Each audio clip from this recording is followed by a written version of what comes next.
This podcast is intended for informational and educational purposes only and is not a substitute for professional mental health advice, diagnosis, or treatment. If you or someone you know is struggling with mental health issues, we encourage you to seek help from a qualified professional. For support, please reach out to the South African Depression and Anxiety Group or the South African Federation for Mental Health on 011-781-1852. Your well-being is important and help is available.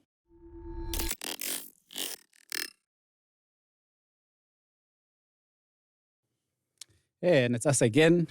This is now our final installment. I think we've covered quite a lot, speaking around stigma, defining mental health, what are the different mental illnesses that one can experience. But one of the things that we haven't really covered in much detail is what can we do in terms of I think our final question is, where do I go, right? So where do we go for help? Who do we reach out to? One of the important messages that I think I've learned around the space is to be an ally to people, right? Firstly, being an ally, I think also teaches you how you would navigate help if you are the one in that situation who's needing to reach out. So I think being an ally to other people is representative of the compassion that we also need to show to each other, right? Firstly to ourselves, but of course to our fellow men, our fellow little brothers and big brothers. But I also think about the idea of connection. We can't exist without connection. And one of the bigger ways to break shame, they say, is empathy is what disappears when it's met with compassion or connection. And I think by having those intimate moments, like we referred to a little bit, where we can have connectivity. I loved what we were talking about just now before the mics got on, right? Where I think having had such deep conversations, now we got to know each other a little bit more on a lighter type of note, right? Because now that the heavy stuff is out the way, where it would be the opposite. Usually we'd start off with the lighter stuff and then get heavy. So that's what I was talking about when I said that when we have our braais or, when we connect in certain spaces, let's try to, have that little bit of awkwardness to break the ice and then carry on with whatever it is that we need to do. But an important thing, Leon, I think to pick up with here is, I've heard someone on my podcast say, and I think it was Oscar Mutswache, who's a qualified psychologist, he's got his own practice as well, is you can go to your GP for mental health. If you don't know what's going on with you, you can reach to a GP and that could be potentially your sort of introduction to getting well. Is there truth to that? Yeah, for sure. GP, we often recommend to people that if they don't know where to start, your GP is first place to start. They can prescribe medication if you need to get on medication, but they can also help you with the referral to a mental health care provider. So if people don't know where to go, a very good place to start is your GP or if your primary healthcare clinic. They should have mental health nurses. Yes, sir. So, just somewhere at primary healthcare level. And then, just depending on what your needs are. Or, you have organizations like ourselves who run help desks. So we're there to facilitate that exact, we help people find the services they need. So we are often the first port of call for people who don't know where to go. Yes, sir. Because we were saying this during the break, when you Google mental health South Africa, our name comes up pretty much first. And so people tend to contact us, often just saying, I need help. Yes, that's all. Yes, sir. And then you kind of have to tease it out and see, see what kind of help they need and such forth. But it's either reaching out to an organization. You've also got SADAG, who also have helplines. They run one of South Africa's few suicide helplines. But your GP is always a good place to start if you're looking for support. And usually these helplines are free. So that's also a reminder to think maybe if you don't have airtime or maybe you feel a bit stranded financially, you can reach out to these various organizations, especially in communities. I know, for example, in Etridgeville, I've collaborated with Liboneng Clinic, where they provide assistance. We also have what you call COSAP. I think it's in collaboration with the University of Pretoria, where they're helping men with substance abuse issues. So start looking at those spaces as well. But I mean, Tshego, there's the important thing that you said at the beginning of this was it was your mother. So I think there's the family aspect as well, the people that are closest to us that could also be our allies in those situations, right? So how can you speak to that? Yeah, I mean, it was incredibly important, I think, for my mother to notice that something is wrong. And I think most mothers have that intuition. They can tell when your child is not quite themselves. But I've also learned that there's a flip side to that. So when someone perhaps does commit suicide, the family that's left behind will blame themselves immensely. And I've seen that. They'll ask, why didn't I see it? Why didn't I do something? And I hate that notion, because in my experience, I spent a lot of time and effort trying to hide what I was going through. And I became quite good at it. And a lot of people do become good at it. So I want to implore any family or friends to not take that upon themselves, and also not to take upon themselves that they are the cause of someone's mental illness. I've seen that a lot as well. Parents blaming themselves. I should have been a better parent. I should have done this, that, or the other. I used to tell my mother quite often, it's not about you. Yeah, this is not about you. This is what I'm going through. And unfortunately, it affects you. And with family, it has a huge effect on the people that are around you. Wow. And in my experience, I began to act out, not in overt ways, but I had a lot of anger and irritability. You mentioned that. I was very irritable, and unfortunately, we end up taking those things out on the people we love the most because they're the closest to us, right? And so it becomes this huge mess, and then you feel guilt and shame afterwards for picking that unnecessary fight or for being such a difficult person to live with. And what I found was that guilt and shame, it became a spiral. It would just deepen my depression. I'd be like, man, today I'm making a decision to be nice, to be courteous. And I'd go out into the house and I was that mean, angry person again. I was like, man, I can't stop this cycle. Man. But family played a huge part for me in my life. I mean, just looking at my younger brothers without them doing anything, just to see that these two young men, are looking up to me as an older brother. Man. I might not be able to figure it out today, but I need to at least stay alive and give myself a chance to figure it out. Yeah. I need to, at the very least, let them see me suffer, and hopefully they'll see me come out on the other side. But yeah, family is, I think, crucial.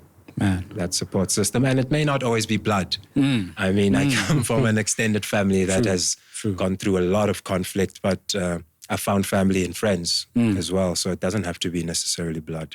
Oh, I love that, man. That's a wonderful one there, because I often think of my friend that I mentioned who passed away, Sean, and rest in peace to him. I think for me, in one of the writings that I actually did say that it's deeper than just blood. He saw me in ways that I think my family couldn't see me because I was more open with him. So I think there's also, I don't want to say being anonymous, but that's what you get when you're on a helpline, right? Where I don't have to pretend that I have it together, where I don't have to pretend that I'm figuring things or I've got it figured out, right? One of the ways that I've tried in my circle of guys to create the space, and you alluded to this a bit earlier, is to lead with that empathy, But often there's someone who's going to throw in a joke around that, to kind of minimize. And they think they're breaking the awkwardness, but instead, they're actually illegitimizing your experience. But you know what? That now tells me more about you than it makes me feel bad about myself. I think you reach a certain point of maturity and life humbles you to a certain point where you won't laugh at certain things. And you reach a new level of empathy. Sure. So when I see someone laugh at certain things that I'm saying or make jokes or make light of it, to me, I understand, and without judgment, I understand that you haven't felt certain things, that you maybe haven't reached a certain level of maturity, or humility. You haven't been humbled in a certain way. Because if you had, you wouldn't react that way. So, and I don't take that personally. I believe life has a way of humbling all of us. You know, I was also once like that. But I'm not anymore, because we learn, unfortunately, painfully, but that painful lesson, it leads to growth and wisdom. And I think it's that growth and wisdom that leads us to a place of peace, which I think is what we're all looking for. So we all are going to go through that channel. And if someone reacts like that, then for me, that tells me where you're at. And then it gives me the decision and power to decide whether I want you in my life or in which way I want you in my life. But I don't take it personally anymore. I've seen that we're all at different stages in our lives, and because of the circumstances and experiences we've had, we'll react to things differently. But it's not personal. And eventually we all learn, unfortunately. I mean, I bring that up because, you know, when we were speaking about this encounter I had when I was young, I actually spoke to my friends about this in my teens, but it was a joke, you know, and even I laughed at it, like, what the hell am I even talking about? But now come COVID, and I was staying in an apartment in Morningside. I'd actually just moved in that January of that year. And we go into COVID in about, was it March? I think, right? End of March. And my partner decided, no, I mean, we locked down probably for a week. I can see you on a weekend. She goes home. And it turns out, man, I'm locked here by myself. That happened to me. For X amount of weeks. I didn't even know. So lo and behold, during that period, and then I was working, you know, fortunately I didn't get retrenched or anything like that. But I started having these very visual dreams, man. And I started seeing all of that stuff, you know, literally feeling the person in my room, everything. And I thought to myself, what the hell is going on? I can't tell anyone about this stuff. I'm working with a team of women. So now to tell these women that, hey, this guy that you think is so cool is actually hiding this big secret about, you know, being molested, being addicted to porn. Because that's also a secret that I kept. You know, I didn't tell anyone about it, right? So how do I bring that up? And fortunately for me, I got to a point where I could hide it still. So I said, hey, listen, you know, I think I've just been lonely. From isolation, I need to see someone. And fortunately, my CEO, my boss at the time, said, no, there's someone you can see. And thank God for Penny Holborn, I'll even say her name now. I went to see her and I spoke about my experiences, you know, and that formed a very wonderful connection within myself, connected to that story and understanding why certain things are going on in my life. It's because I've been hiding this thing. So I think that COVID and isolation brought about a sort of a big awareness around how men are doing in a way that we never really thought about how men are doing, right? Because we just saw stats and like, but I mean, my friends are okay, but what's going on with these stats here? So for a lot of people during that isolation period is where we got to meet ourselves, where we don't have to chase money, where we don't have to leave the house at 6 so that I don't have to deal with this woman or with these kids. Now I have to deal with me now. And that was terrifying. And that was terrifying. So I mean, I wonder I want to speak to that, what isolation does to us, but at the same time, while we might view it as something negative, when I read about men as well over the years through evolution is we've dealt with our emotions in a very introverted way, right? We don't speak about it much. We don't make a fuss about it. But if you actually look at men and you see that man sitting alone, having a beer or having a drink or just sitting there, the stuff that he's thinking about, if you had to have that conversation, are so deep that is probably working through mental health issues, grief, and all of these other things that we might not see. Like we said, you know, that they don't present themselves like you would as a woman would, for example. So I mean, how could you guys speak to maybe isolation? Has isolation led you to a certain path? Has it maybe made you cave into yourself a bit more? I think I've found it to be quite powerful. And I think it was necessary for me because I never got to know myself. You know, you spoke earlier about this identity crisis, and that maybe stems from having an absentee father and being a young man. And I know I definitely struggled from that. And I kind of pieced myself together, my identity together as I was growing up. I love movies. And the first 2 movies I saw were Pierce Brosnan in the Thomas Crown Affair and John Travolta in Face Off. And from an early age, I thought that's what a man looks like and that's what a man does. So I started building my personality. And through the years, I started just adding these guys, these identities. But eventually, these aren't real people. They're characters. And I found myself stuck and realizing that I have no idea who I am. And not knowing who I am, that leads, I have no idea what I want. You know, I'm just lost right now because I've spent all this time getting to know myself via external resources only. I was too scared to get inside. I was too scared because that means I need to look at my trauma. If I'm going to look at myself in the mirror and ask, who are you? Then I need to deal with these things. And so isolation was important because I needed the time to deal with these things, to look at myself in the mirror, to be alone, to cry, to feel the anger, to work certain things out. And isolation gave me a sense of self-mastery. And I got to a point where I began to know myself. And you say, you know what? These things that I thought I wanted, I actually don't want that at all. For the longest time, I believed I didn't want kids, didn't want a wife. I wanted to be just solo, only me. But in spending time with myself, I realized that was born out of fear because I was afraid that these people would abandon me. I had huge abandonment trauma. I thought they would leave me. I thought they wouldn't like me. But in defense mode, I was making it as though it's my decision. I don't want these people. I want to be solo. Now, one of the biggest dreams for me is to have a family. You know? I look at fathers with their kids, and I think it's amazing. I look at a happily married couple, and I think, man, there's nothing better on earth. But for the longest time, I convinced myself I didn't want that because I was afraid. And having that isolation let me understand the things I was afraid of, gave me time to explore the things I want and the things I thought I wanted, gave me time to look at the things I was doing for other people, expectations that were put onto me that I was riding through. And I realized, man, 70% of the things I thought about myself were just not true. Man. I'm actually a much simpler guy. I'm actually a nice guy. So isolation was important for me. I think it can serve a great, great purpose, I love it, man. And, you know, it's not to say that, you know, you must isolate yourself, but I think just reflect on, you know, how it has helped you. You know? But, I mean, there are also those sort of negative things that come with being isolated. And I know when you went through your divorce, Leon, you had a very tough one, man. And, you know, how did that period, because I know for a lot of guys having to come out from, you know, being married and that, and divorce, maybe not as much as loss and grief, but divorce is a totally different monster because you still see the person. You know, how was that period for you?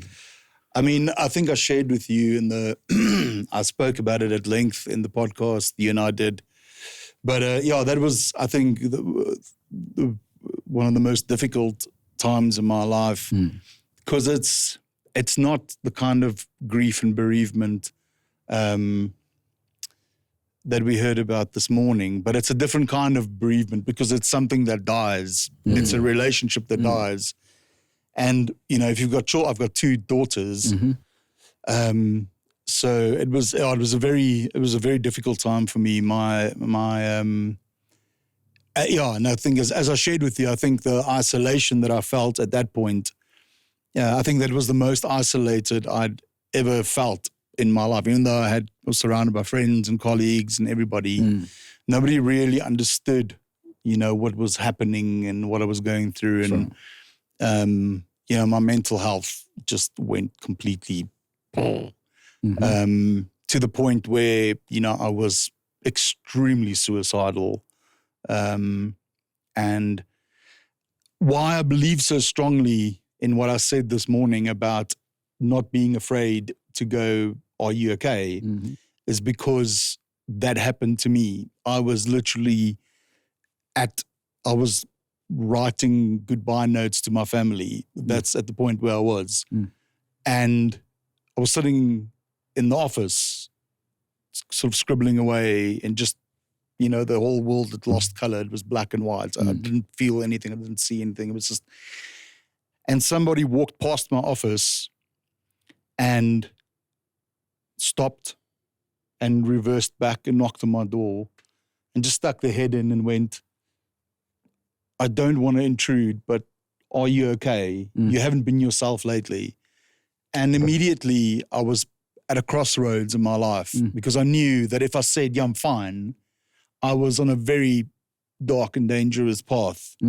And if I said, no, I'm actually not okay, there was maybe a glimmer of hope because I didn't know where this conversation would have gone. Yeah. Fortunately, I opted for actually, you know what, I'm not okay. And it literally saved my life through a series of conversations that we kept going. This person helped me to kind of get through that swamp I was in. And I mean, I ended up getting divorced and everything, but now I'm happily married for the second time. I've never been happier in my life. My children are great. And yeah, it's all just because somebody cared enough to go, you know, Sure. Are you okay? Sure. And I guess what that period in my life taught me, I mean, my academic background is psychology. I work in mental health. I know all this stuff, but it doesn't make you immune to it. Not at all. Yeah, you know, I go out and I do talks. I talk at conferences. I do workshops. And it's easy when you're talking to other people, but the moment that turns on yourself, it's scary. And you're not, you know, all the knowledge in the world and experience doesn't save you. Yeah. So yeah, that was a particularly dark period in my life that I fortunately got through. But also it wasn't I eventually went to see a therapist because this person that was kind of helping me encouraged me to find a therapist and to, you know, take all the necessary steps to get back on track. And it wasn't easy, but I achieved it in the end. And looking back, it's amazing. If I think now where I am now, sort of mentally and in my life and everything, and where I was, that was about 9 years ago. So yeah, it's I've also lived in, I don't just talk because I work in the field. I've also walked the trenches, man. I've also walked the path and you know, I have mild anxiety and depression. I live with it. I'm on medication, and when I feel like it, I go and see a therapist. So I'm not just somebody who sits behind a desk and preaches. Sure. I know what it means to have days when it's dark and to have, you know, I work, and that's why I have so much passion for the work I do, is because I know it's not just something I read about, I study, it's something I live as well. Yeah. So, yeah, and that's, yeah. And, you know, I like that you speak of that experience as well, painting it to grief as well, because it's a different kind. I think, like we said earlier, we only see grief as death of a person. Yeah. But there's also, I mean, loss of career, for example. Yeah. End of a career in your case, right? Yeah. I mean, I remember in maybe about a year, not even a year, probably 6 months into doing my work with speaking to men, I lost my job, right? And I started thinking, man, what do I do? You know, here I am telling people to be well, and I'm the one without a job, without money. Now, how am I going to figure these things out? Do I stop? Do I keep on surging forward and acting like everything is okay? But I think it played well into what I do. I use that within some of the conversations. Yeah. But I mean, bro, Lucas, your career came to an end in a very sad way as well. You know, you're losing your wife, you were planning to go into coaching, you're planning these things, but now you had to decide that, man, I can't even live in Leeds anymore. I have to go back to the country. So it's like changed your whole life plan, basically. The thing is that they didn't even started wrong. I mean, I think when I got an opportunity to go and play overseas, I've never been overseas before in that in a country where I would leave my family behind and everyone, you know, my friends, the sunshine, the beautiful, the prize, you know. And you got to a place where, I'm in Yorkshire, you should know Yorkshire, where you're not familiar with everything. You know, you have to adapt. You have to start up to scratch to make your name. Because obviously, back here in South Africa, everybody knew I was playing for a great team. But then you have to start afresh, you know, without the support of family. And I remember at some point, you have done that jersey, you're trying to warm up, it's freezing cold, you know, and you try to warm up, you know, before the game, you warm up, and then the people... And some of the fans are like, who are you? Who are you? Wow. You know? And I think, am I supposed to be here? Wow. You know? And I suffered a very, very bad injury. I ruptured my knee ligaments totally. Wow. Trying to acclimatize and adapt to the environment, you know, and trying to get my career going. Sure. You know? And I at some point I thought, you know what, this is not going to work. I think I'm not supposed to be here. You know, just went to hospital. My knee was like, I haven't even established myself. So you're sitting in the hospital, it's dark, and nobody comes and see, no family, it's freezing cold. You know, it was depressing. It was so depressing, you feel so lonely that, you know, you just, you know, even someone who can speak a little, you know, when we hear, we every brother, we can talk to anybody. Sure. Yeah. And when you're away, you just want somebody to hear somebody saying, hey, who can Exactly. Sure. You when you see a black man, you're thinking, hey, you think That's a lad there. That's a lad there. That's a lad, you know what I mean? and to be honest, it was quite a challenging, you know, but when things worked out, it was absolutely brilliant. You know, my career started and it flew by. But then in the end as well, Man. You know, and I'm thinking, okay, this is what I've planned. This is what I want to do. Because obviously the transition, you think about the transition now, you know, to normal life. Sure. Life after a career that is really fantastic, great, you know, and that's the only thing I knew. You know, and now I'm thinking, okay, what else to do? You know, I've struggled with my wife. I've lost my wife. Now I don't. I'm jobless. Yeah.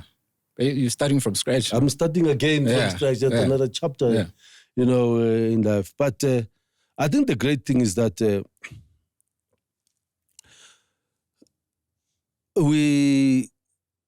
we've got those mechanisms inside us that, you know, you have to be aware of. You know, sometimes you like, you know, sometimes you think you've got two hearts. You know, when we grow up, it's like we have two hearts. The other one says go there, the other one says Sure. You know what I mean? Sure. Yeah, and we got superstitions as well. Aye, man.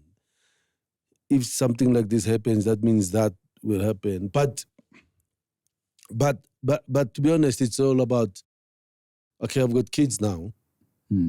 How do I go about making sure that they don't go through what I've gone, what happened along my journey? You know, and I know that the main thing here, I think that I took out is just conversations. You know, just say something. Sure.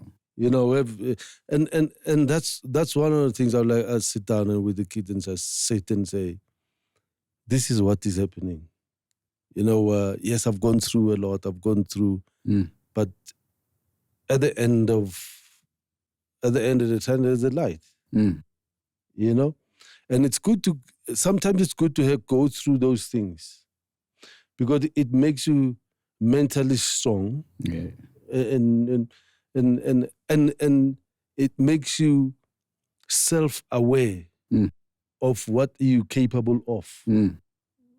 Because until you get to where you are today, a lot had happened, and you were talking about the scars. Those scars from the beginning of the season, I look at them, I'm like, you know what? It was all worth. Even if they want me scars, today, the battle scars. Even if sometimes I struggle to walk because of that. But you know what?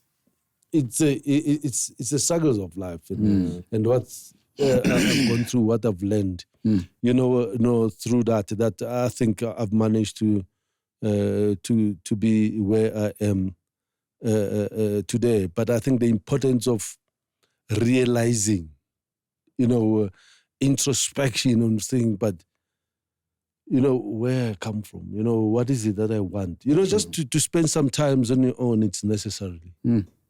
I think so. I think we need that. Yeah. As individuals to say where I am today. Why am I here? You said you look into the mirror and say, but Jesus, I don't like what I see here. You know what I mean? And then there's something wrong. Yeah, for sure. Sure. Sure. But it was a fantastic career. It finished not like everyone or like I wanted. But still you come back, there's a lot of expectations, it's different. And the challenge is still going to be, you have to fight, you still have to fight other battles, going forward. But I believe that at least you got wiser with what you've learned through what you've gone through. As you say that, now you look at life in a different perspective where you're thinking now, you never wanted kids, now you want kids. Man. It depends how many though. As many as I can afford. Going for 10, yeah? Going for the squad. Yeah, but it's something that you've realized through that the support and where do you draw your energy from, to be able to go through life and appreciate, it's some of those things that sometimes we lack to realize. Sure. Which are very, very, very important. Because I will look back to my career and thinking, I've had a hard time, I've had this, but I do appreciate that. It made me who I am today. Yeah. And I'm grateful for that. But it doesn't stop there. It carries on. It carries on. You take the bumps and the bruises, man. You take the bumps and the bruises. Absolutely. Man.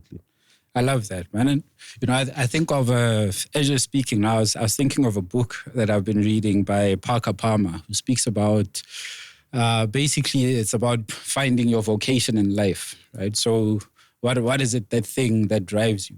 And he speaks about gifts and limitations. And when you think of our society or what life has become now, we tell people you can be anything, right? Yeah. And we often forget that we are limited in certain areas. Now, life will sometimes force us to work outside of our limits. And we have to, fight or outside of our gifts and more on our limits to try and make ends meet.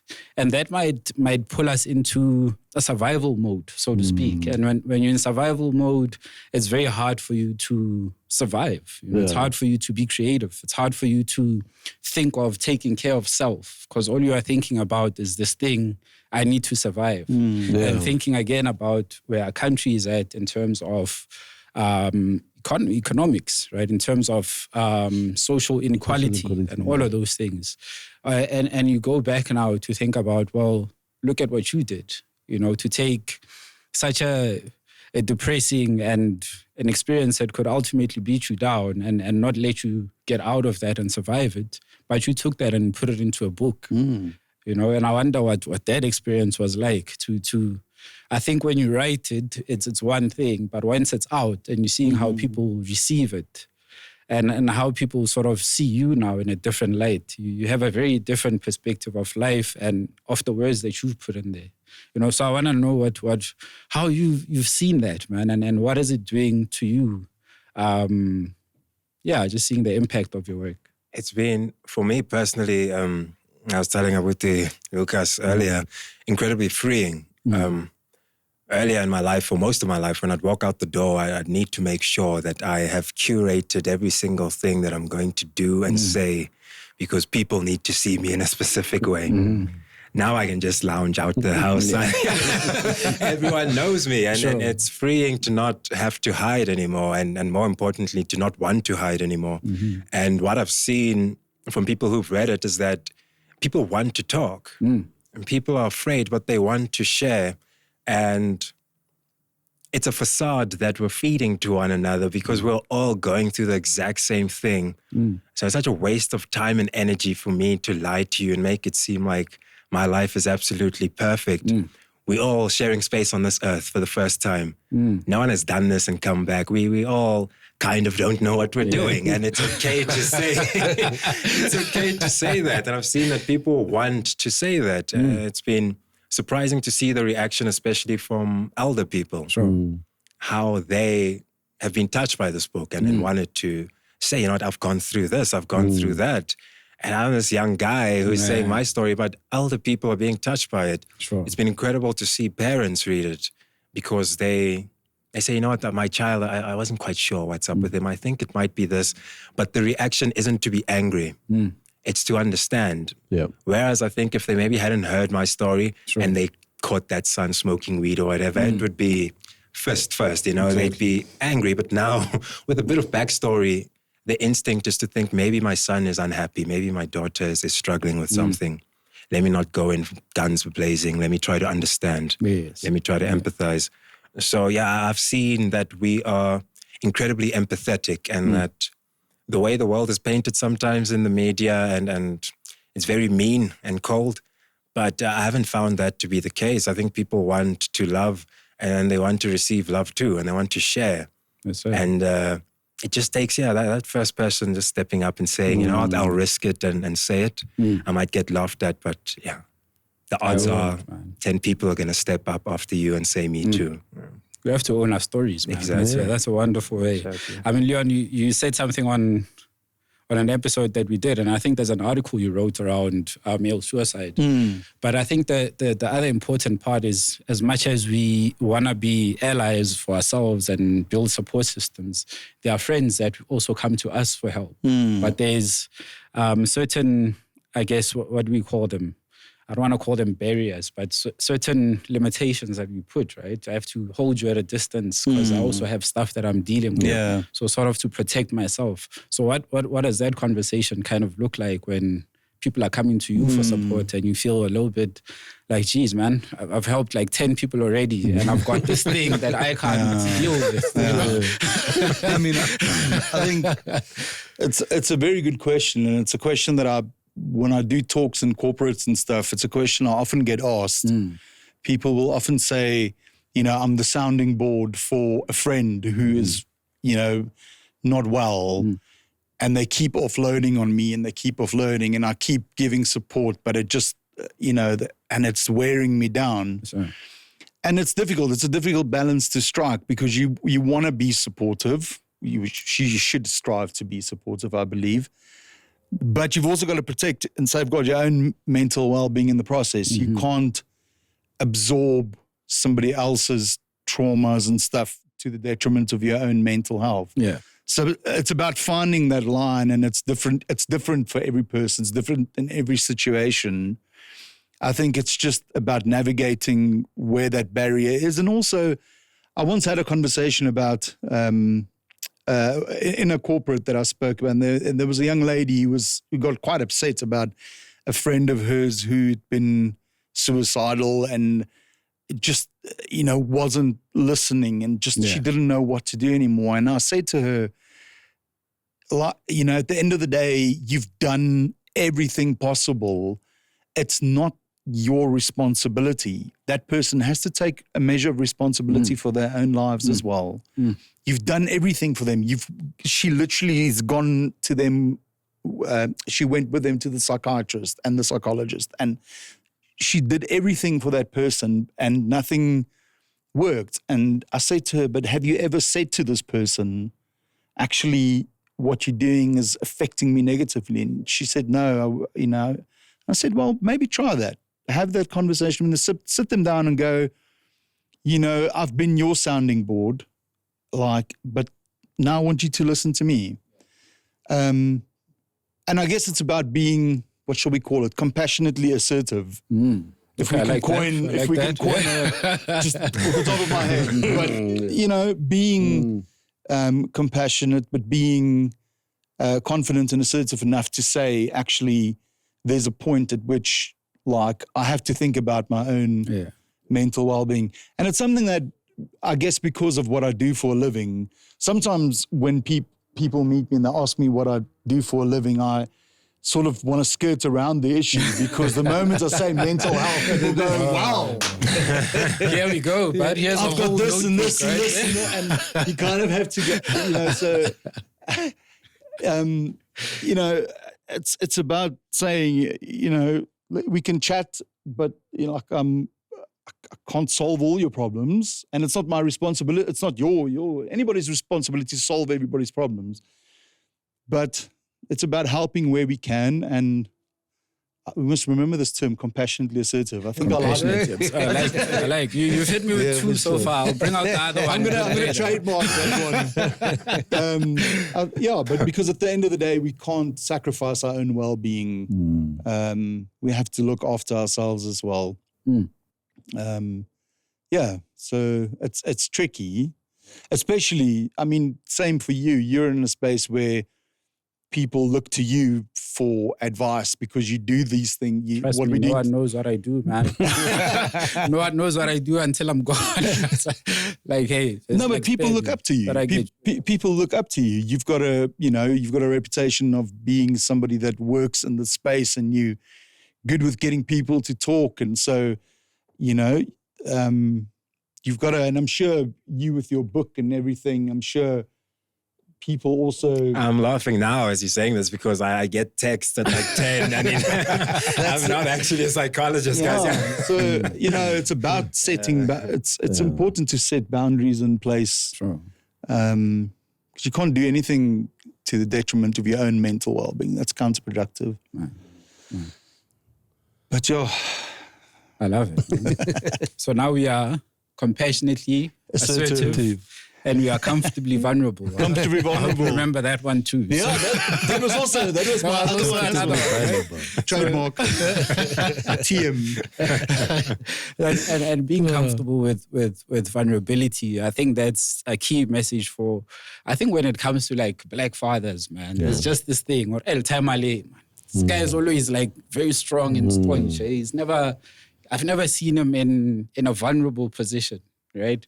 And I guess for some obvious reasons, you want your family to know that we can stand. You've got a man who can protect the family, who can provide, who can be all of these things. But at the same time, I think for the fathers out there, what could you say to them around just, showing that side and telling a very honest story to your children, not just your sons, but your children, because that's going to help them in a big way when they get to meet those challenges. Where they might not know exactly how to navigate them, but at least they can have the vulnerability to say that, hey, man, my dad told me about this thing one day and I need to say something, right? Because I think fathers play a very important part when it comes to emotional education, emotional awareness.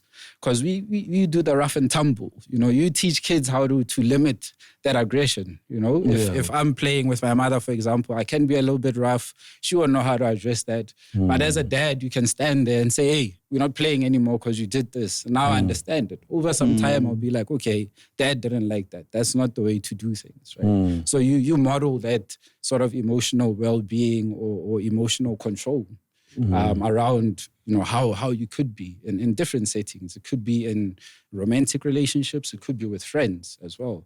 But what would you want to say to fathers who maybe haven't embraced that role or don't see themselves as that person who can provide emotional support? Yeah, it's a difficult one because obviously, we lead differently.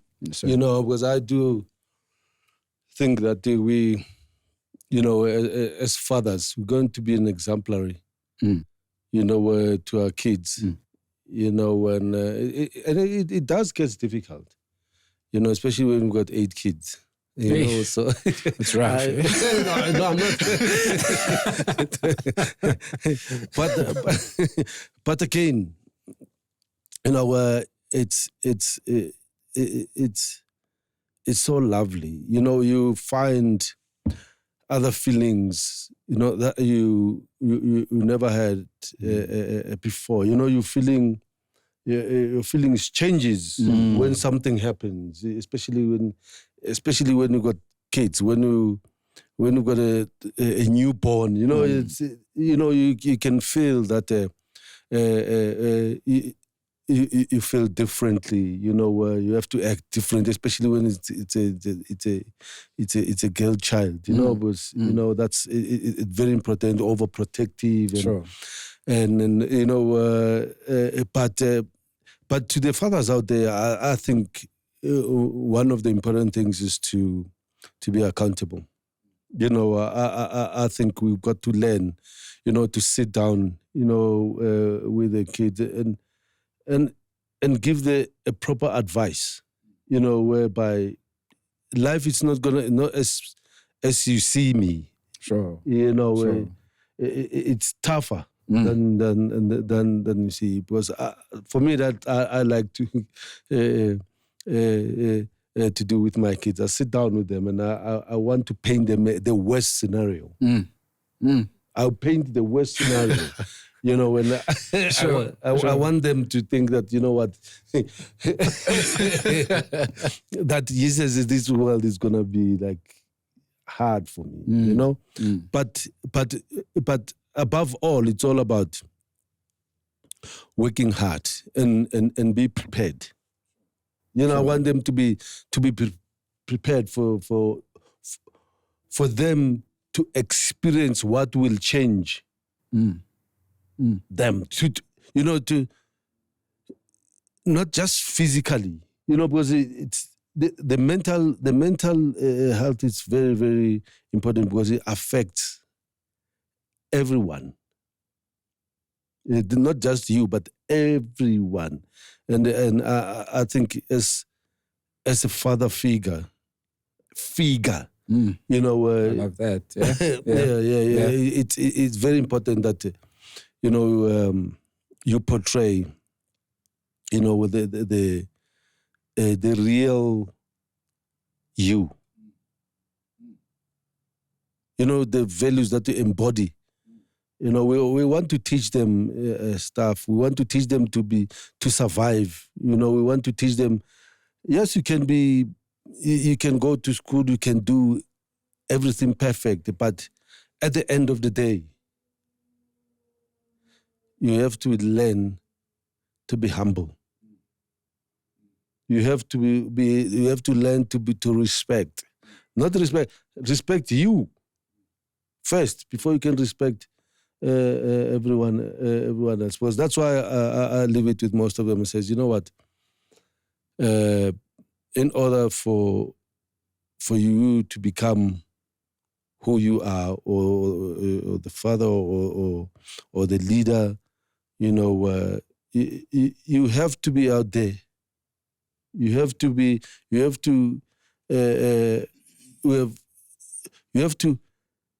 sit and paint a picture in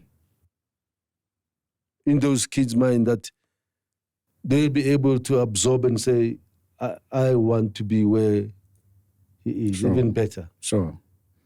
That's, for me, it's the encouragement and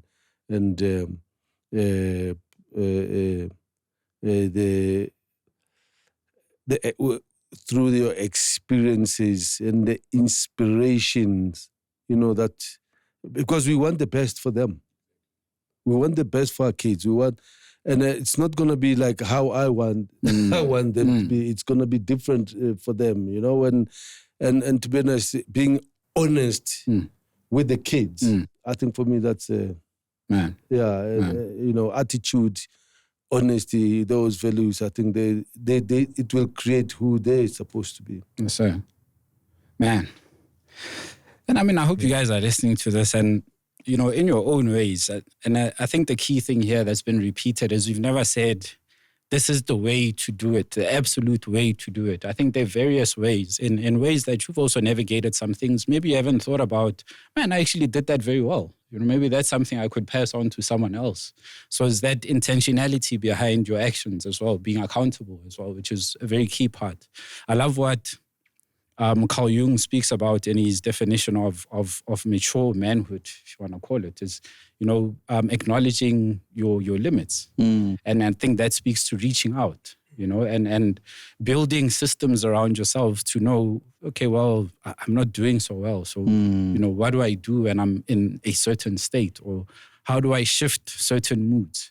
I was a very moody person growing up. You know, so my friends would even make jokes about it. But now I know a lot better about it. And I know it was just a mood disorder. So when I'm a certain way, I know that I would go out for a run or playing soccer, for example, with mates. I'd feel way better after a few hours. So in a way, sport became that thing for me, you know, to just get that, whatever it is, out of my body. Journaling, writing, you know, I still do it now, right? So I don't even write to share it anywhere, although there are some articles that I share, but there's some reflective writing that I do just for me, right? That stays in a diary. Maybe one or two friends will hear it, even if they don't, but at least I know that I've let it out. And when I go to see my coach, for example, then I might share that, man, you know, I had this worrying thought that I put in my journal, and that there's a reference point. I can see it. It's captured somewhere. It's not sitting at the back of my mind bothering me the whole time. So I think, you know, implementing those sort of practices or habits into our day can help us navigate, you know, mental health challenges a little bit. I don't want to say easier because it's always, you know, touch and go. You never know if it's easy or hard, but with a little bit more tact, for lack of a better word, right? So, I mean, we can maybe in closing just speak to what are our go-tos, you know, and I mean, I mentioned it's sport. I ride bike quite a lot now. I enjoy biking because it allows me to just be free, man. I'm just on the road. Soccer is good because I've got a bunch of guys there. There's coordination. I can shout at people. I can, you know, let it out. I can push a guy or two, you know, get a bit aggressive without fighting. So there is that element. And there's writing, which also is like a personal one for me. But we do it differently, right? So maybe in closing, we'll start off. I'll start with Ralu. Yeah. What do you do? Yeah, I mean, after my career in football, you know, with all the injuries, I couldn't carry on. So what I did, I just I do a lot of work in the community, you know, where I get involved in the events, to be running, like fun runs. Be playing tennis. Sure. I mean, I love I love tennis, and I think it's still, you know, in around fitness and being healthy, you know, and keeping hopefully keeping myself young, prolonging my youth. But yeah, I think that's what I do. But spending more time as well with family, having time lost, you know, with in my career, having to travel all over. Right. You know, it's one of the best things that I do now. I take time. Actually, I take time because, you know, sometimes we don't manage time. So I take time and sit with the kids, and I sit with every one of them and just have a chat. You know, let's go and play together. You know, and I do a lot of exercising with family and nice, you know, with a lot of work with them. But we're all a sporting family. Nice. I like that. Leon? I think there's a few things for me. I think, first of all, my job. I'm very privileged because I get to do this kind of stuff. Sure. For a career. And, you know, wherever I go and do talks, I always meet amazing people. And, so I'm very privileged in that my job is actually quite good for my own mental health. Sure. But also family, watching my daughters grow up and hopefully being a good dad to them and spending as much time with them as possible, and just doing stuff with my wife. And so family is really important to me. Other thing that's really, it's an ingrained part of me is music, listening to music, but I'm also, my life is split in two. In the one, this is me, the mental health guy. And in the other part of my life, I'm a musician. So you're a closet artist. Okay. I play drums, and there's nothing on earth better for one's mental health than smacking a drum kit. It's fantastic, and then also meeting new people, and and then lastly, what I do, which is my version of meditation, I guess, is I do fishing.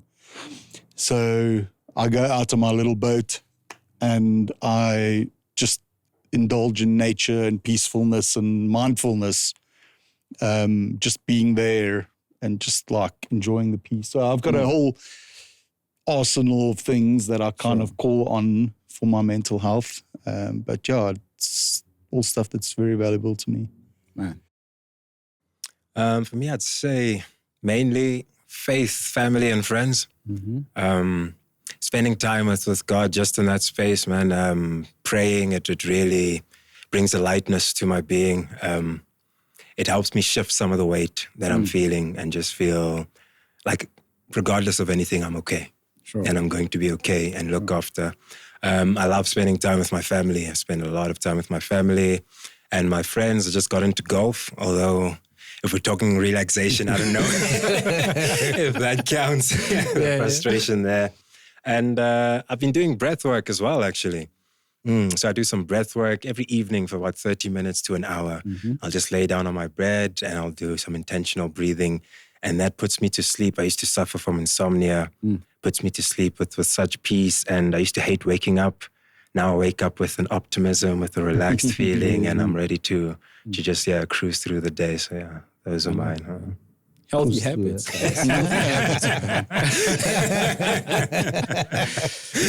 Amazing. Really enjoyed this conversation with my fellow men here, my fellow brothers. I think just in closing, I want to just encourage you guys out there, man. If you watching, listening to this, just remember that you are not alone. There are other men who are most likely going through exactly what you're going through. There are other men who have gone through it and come out on the other side of it quite victorious. There are other men who unfortunately haven't made it, and you may not know some of them, but chances are you know them very well. You just never knew that side of them.